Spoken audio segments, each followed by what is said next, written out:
နဲ့9နာရီမင်္ဂလာအချိန်ကြားရောက်ပြီမို့ဆရာတော်ကြီးများအလူရှင်တို့မှရွှေထီးတော်မြတ်တို့ကိုတထပြန်ဖြင့်သိဆောင်တင်လူနေမှုကိုလည်းဝေးမြောက်တာလူခေါ်ဆိုဝေခုမြော်မြင်တွေ့ရမှာပဲဖြစ်ပါတယ်ခင်ဗျာ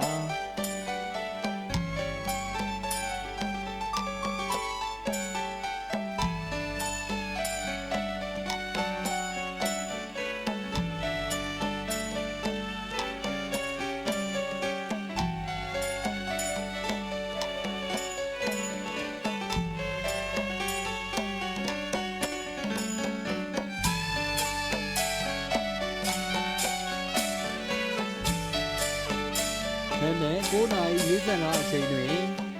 ပြည်လုံးချမ်းသာကောင်းမှုတော်ဒေဝီတော်မြတ်ကြီးမဟာကရုဏာတော်ကမာကူရဗုဒ္ဓရုပ်ရှင်တော်မြတ်ကြီးဘုရားမျိုးစုံဗုဒ္ဓရုပ်ပွားတော်၅စုတော်ဟာသံဃာတော်အရှင်မြတ်တို့မှဗုဒ္ဓပြီးတိကအနေကစားတင်အခမ်းအနားရွတ်ဆိုပူဇော်ကြပါရခင်ဗျာ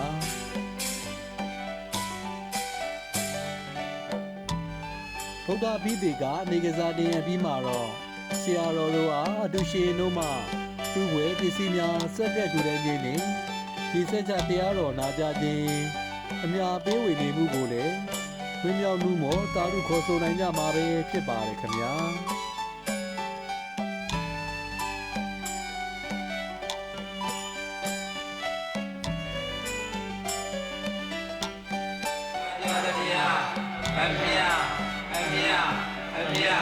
ယူတော်မူကြပါကုန်တော်သာ